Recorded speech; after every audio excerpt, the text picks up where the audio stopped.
I'm not gonna let my insecurities get in the way with what I'm about to say, because a lot of people are dealing with this issue and have dealt with it a long time. And if I can add any value or advice or help to you, I'm going to. Something I struggled with for a while, especially in the past year, is my hair. Talking androgenic alopecia, balding, thinning, all the above. You probably think my hair looks fine now, but it wasn't always like this. But I have ways to help. My hair looks, I think, decent now. These are my credentials, but this is what I was looking like before. That photo was just the beginning of me last year. Any guy out there who's currently dealing with male pattern baldness, I know what you're going through and I know how it feels, but a lot of people don't understand how it feels. The stigma is that you're a man, you need to man up, you need to not worry so much about your hair, your looks. But if you don't look good or feel good about yourself, how are you able to perform? When I first started thinning and losing my hair, I literally didn't feel like myself anymore. My hair became such a big part of my personality. I love taking care of my hair. I love feeling good. I love, hygiene.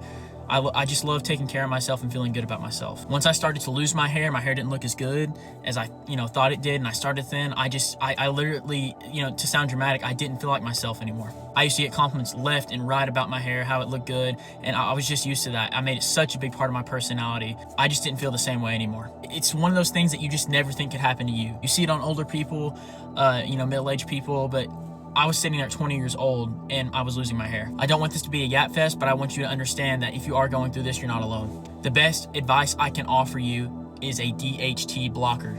Male pattern baldness happens in the first place when your testosterone binds with your hair follicles in your head and it tries to release testosterone through your scalp. But when it does bind to your hair, it shrinks the follicles and your hair dies. DHT blocker blocks the testosterone from ever binding to your scalp. The most effective DHT blocker is dutasteride. Finasteride is another option. It blocks 70%, but dutasteride blocks 90%. The side effects can be more harsh with dutasteride, but the percent is really low. It's like 2% out of 100. If you start seeing side effects, simply hop off. Things that I saw improvement of was definitely density and thickness. My hair didn't feel like it was thinning. It's the thickest it's actually ever felt. You combine this DHT blocker with minoxidil 5%. Minoxidil helps the hair grow faster and come back in thicker. Dutasteride stops your hair from falling out completely, recession. And the quicker you hop on something like this, the better the results will be. I've personally been on this medication for about almost 4 months now, and it's the best decision I've ever made. Currently no side effects.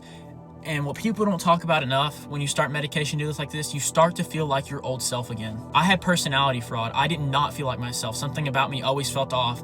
And until I started doing something about it, I've started to feel like myself again. This feeling is so unmatched. No one talks about how good this feeling is. If this is something that you struggle with and you truly, truly want to feel like yourself again, DM me. I don't sell a course. I don't do anything like that. I just want to help. I know how it feels to be there, and it sucks.